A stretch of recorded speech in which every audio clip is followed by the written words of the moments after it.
साथियों नमस्कार, कैसे हैं आप सब लोग। साथियों, जो टॉपिक मैंने आज लिया है ना, ये बेसिकली एक रिसर्च पर जो है बेस्ड है।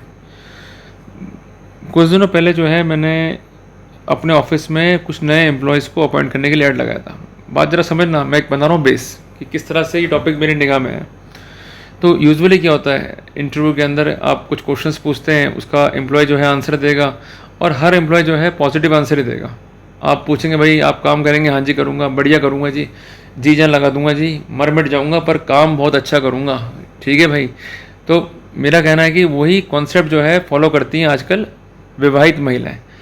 जब आप लड़की देखना चाहते हो तो बड़ा ही अच्छा बिहेवियर होता है जी, बहुत काम करेंगे जी, बहुत मेहनती है जी, घर में सारा काम यही करती है जी, और बिल्कुल सीधी है गाय की तरह।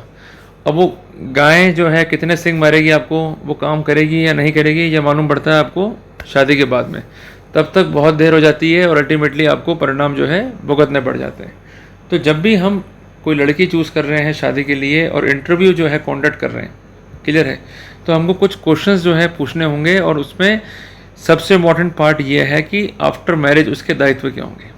अगर इस चैप्टर पे काम कर लिया डेफिनेटली हम सही ट्रैक पे जा रहे हैं, अदरवाइज हम एक अच्छी लड़की जो है हमारे घर पे नहीं ला पाएंगे।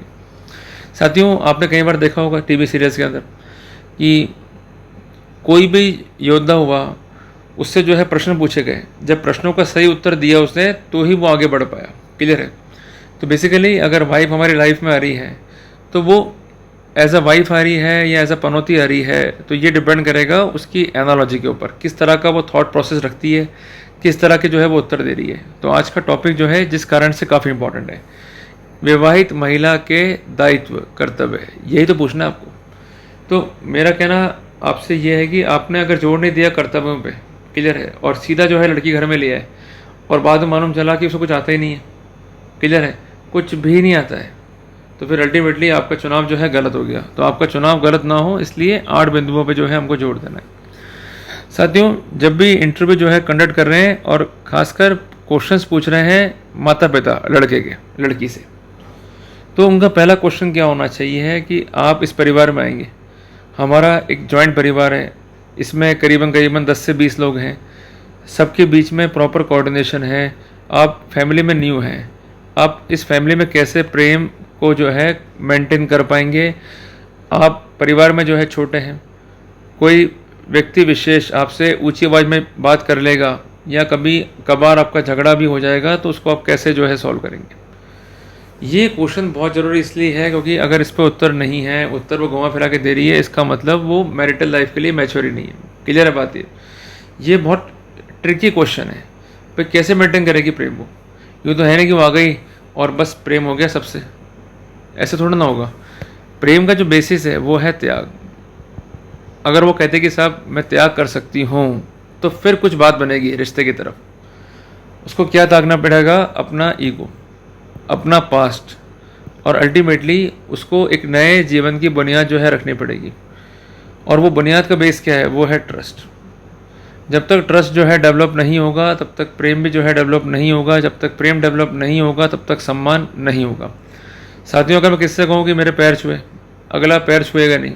आप चाहे कितने धमका लो, दबाव बना लो, पर अगर प्रेम है, सम्मान है, वो अपनी इच्छा से पैर छू रहा है, तो उसका फिर मज़ा, आनंद अलग ही होता है। क्लियर है बात ये? तो वही कॉन्सेप्ट जो है यहाँ पर है। अगर वो मेंटेन नहीं कर सकती घर में प्रेम सम्मान की भावना, तो she is not a good lady.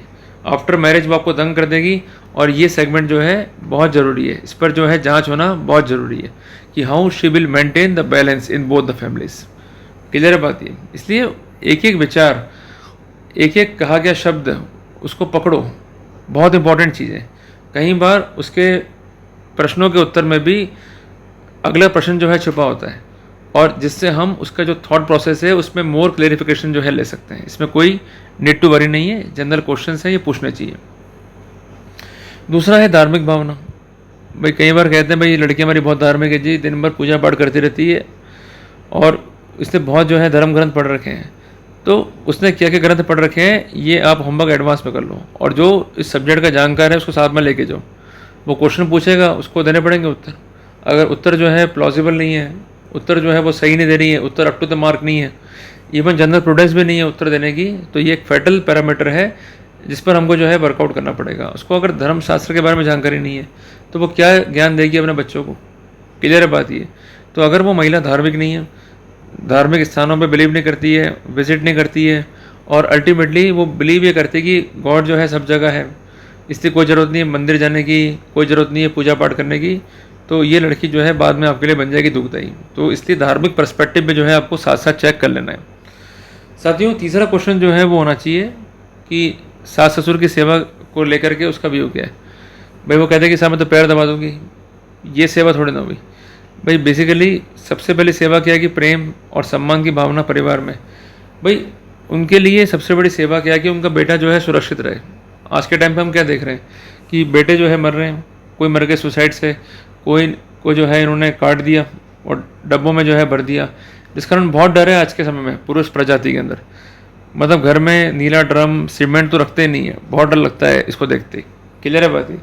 और इसके अलावा कुछ जो महिला हैं जो उनके पूर्व प्रेमी हैं, उनके चक्कर में आकर के उनके साथ मिला भक्ति करते हुए अपने पतियों को मार रही है।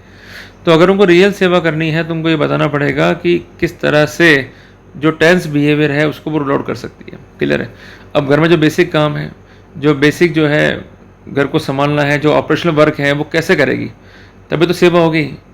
अगर वो घर में आकर के काम बढ़ा रही है, तकलीफ बढ़ा रही है, तो फिर वो सेवा करना थोड़ा ना आ रही है, वो तो बेसिकली आपको दुख दर्द देने आ रही है। तो आपके जो बेसिक फंक्शंस हैं, खासकर ऐसे काम जो ऑपरेशंस के हैं, उसको वो कैसे हैंडल करेगी, इस पर जो है उसके व्यूज़ जानना बहुत ज़रूरी है। इसके अलावा सेगमेंट आता है रिश्तों में विश्वास। ये ज़रूरी इसलिए है पूछना कि how she will maintain trust in the relationship. Actually क्या है पॉइंट कि आजकल के टाइम पे लड़कियां जो है फैट छुपा लेती हैं, कई बार पेरेंट्स तक जो है फैट छुपा लेते हैं, शादी हो जाती है, मालूम पड़ता है बाद में। तो आपको कॉन्फिडेंस में लेकर के ये जानना होगा कि क्या उसके कोई प्रीवियस रिलेशनशिप है या नहीं है। अगर है तो रिश्ते के लिए आपको अवॉइड करना होगा, क्योंकि प्रीवियस रिलेशनशिप को भी छोड़ना उसका कर्तव्य है। अगर वो रिटर्न की भी है, आज तक उसकी बातचीत है, then it is fatal for you. इसके लिए आप सीडीआर जो है ज़रूर चेक करें। एक आती है बात सत्य और निष्ठा की। भाई बेसिकली क्या होना चाहिए कि योर वाइफ मस्ट बी पायस, कि उसके जीवन में आपके अलावा और किसी का स्थान नहीं होना चाहिए। एक्स्ट्रा मैरिटल अफेयर क्यों बढ़ रहे हैं? बेसिकली वाइफ की कुछ लस्ट हैं जो फुलफिल नहीं हो पा रही है, उसका सेक्सुअल बिहेवियर जो है बहुत डोमिनेंट है, वो फुलफिल नहीं हो पा रहा है, तो वो क्या करेगी? कुछ विकल्प ढूंढने की, जब पकड़े जाएगी झूठ बोलेगी। तो मार्ग पे अगर वो सत्य रह रही है, पति के प्रति जो है वो लॉयल है, then it is beneficial for her also. Apart from that वो निष्ठावान जो है होने चाहिए, और निष्ठावान करने में उसको उसकी माँ का जो है बड़ा योगदान होता है। मैं एक एग्जांपल जो है शेयर करना चाहता हूँ। एक बार क्या हुआ कि एक लेडी का जो है डिस्प्यूट हुआ उसकी सास से। वो अपने घर चली गई, अपनी माँ से मिली। माँ से कहते कि भाई वो बुढ़िया जो है मुझे बहुत तंग कर रही है, उसको मार रहे हैं। तो माँ ने कहा भाई ये जहर की पूड़ियाँ ले जाओ मार दे। पर माँ ने कहा इसको एकदम मारेंगे तो पुलिस पीछे पड़ जाएगी, इसको धीरे धीरे मारते हैं, इसको अपन देंगे स्लो पॉइजन। उसको उसने 30 पूड़ियाँ दी, उसमें वास्तव में जो है दवाई थी। अब बहू को लग रहा है कि भाई ये जहर दे रही हूँ, जबकि है वो दवाई। और माँ की मंशा क्या है कि इस तरीके से ये अपनी सास की सेवा कर लेगी, धीरे धीरे बॉन्डिंग बन जाएगी, और अल्टीमेटली एक ट्रस्टेबल बिहेवियर जो है शो हो जाएगा। तो किसी के लॉयल बिहेवियर से एक परिवार जो है ना केवल मजबूत हुआ, अपितु दोनों परिवारों के बीच जो है बॉन्डिंग भी काफ़ी अच्छी हो गई। तो बिहेवियर जो है इट मस्ट बी लॉयल। ये नहीं कि लड़की का बिहेवियर ही लॉयल होना चाहिए, उसका जो परिवार है उसका बिहेवियर भी क्या है वो बहुत इंपॉर्टेंट है। कई बार ऐसा होता है कि भाई लड़की की माँ जो है पीछे से पूरा भड़काई कर रही है, वो इंटरफेरेंस कर रही है, then she is not loyal. और ऐसी माँ और उसकी जो बेटी है वो कलंक समान है, दुष्ट हैं, और घर में इनको लिया है तो बेसिकली आप पनौती घर में लेके आ रहे हो। ये चीज़ जो है दिमाग में सेट कर लेना। साथियों, इसके अलावा बच्चों का पालन पोषण ये बहुत इंपॉर्टेंट पर्सपेक्टिव है। ये पूछना पड़ेगा क्वेश्चन। ये ज़रूरी इसलिए कि भाई कई बार औरतें बोलती कि हम बच्चे नहीं पैदा करेंगे 5 साल 10 साल तक, फिर क्या करोगे? ना माँ होंगे ना सेवाएं होंगी। क्लियर है। कुछ डरती कि उनका जो फिगर है वो ख़राब हो जाएगा, कैरियर जो है तबाह हो जाएगा। तो बेसिकली शादी हो गई है तो 7-8 साल में किलकारियाँ जो है गुंज जानी चाहिए। क्लियर है। तो बच्चों को लेकर के उसका क्या पर्सपेक्टिव है, उसका जो खुद का पीयर है वहाँ कितने बच्चे हैं, किसी का उसने संभाला बच्चा। क्लियर है बात ये सब बेसिक बातें हैं जो देखनी चाहिए, ऑब्जर्व करनी चाहिए, और इस पर जो है प्रश्न पूछने चाहिए।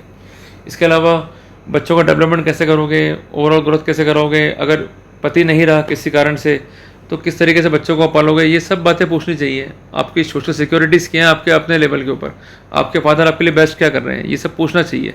अगर ये चीज़ें नहीं पूछेंगे, अवॉइड करेंगे, बाद में दिक्कतें हमारे को होंगी। और इसके अलावा वो कैसे मेंटेन करेगी रेस्पेक्ट टुवर्ड्स द हस्बैंड। अब कई बार ऐसा होता है कि पत्नियां जो है झगड़ा कर लेती है पतियों से बाद में, अबे तक बात जो है पहुंच जाती है और फ्रिक्वेंसी मिसमैच जो है हो जाता है। तो बेसिकली उसका क्या व्यू है पति को लेकर के, वो कैसे जो है सम्मान करेगी, किस तरीके से उसको कॉलिंग करेगी, किस तरीके से अपना एक स्पेसिफिक बिहेवियर जो है बना के चलेगी ताकि एक अच्छा माहौल जो है घर में रहे। अगर आपने ये कर्तव्य वाले क्वेश्चन पूछ लिए देन डेफिनेटली उसको आंसर देने होंगे और उसी के आंसर पर तय होगा कि वो आपके घर की बहू बनने लायक है या नहीं है। अगर आंसर एब्स्ट्रैक्ट है, आंसर जो है वो गलत डायरेक्शन में दे रही है और उसके आंसर जो है मिसमैच कर रहे हैं, वो शिवर कर रही है, पेंसिल को जो है घुमा रही है हाथ में, it means she is not confident and she is thinking. और इस तरह की जो महिला है ये है क्लेवर महिला है। वही पहचान लो कि भाई ये घर जो है बर्बाद कर देगी। चुन्नी घुमा रही है, एक्शन कर रही है हाथ से बार बार, पेंसिल घुमा रही है या कोई भी इसको ऑब्जेक्ट हाथ में इसको घुमा रही है, तो इसका मतलब वो कॉन्फिडेंट नहीं है, वो आपके घर के लायक ही नहीं है। क्लियर है? तो ये सब पर्सपेक्टिव है, इसको ध्यान में रखते हुए जो है आपको आगे चलना होगा, तभी जो है अपना अच्छा परिवार जो है बसेगा। अगर क्वेश्चन नहीं पूछोगे, बाद में मालूम चलेगा वो गलत बिहेवियर की है, उसका बिहेवियर एरोगेंट है, देन आपके लिए बहुत ट्रबलसम इशू होंगे। तो जनरल क्वेश्चंस पे अच्छे आंसर अगर आएंगे then definitely we will get a valuable results concerning the best matrimonial life of our children. जल्दी मिलते हैं एक नए टॉपिक के साथ। टिल देन, जय हिंद, जय भारत।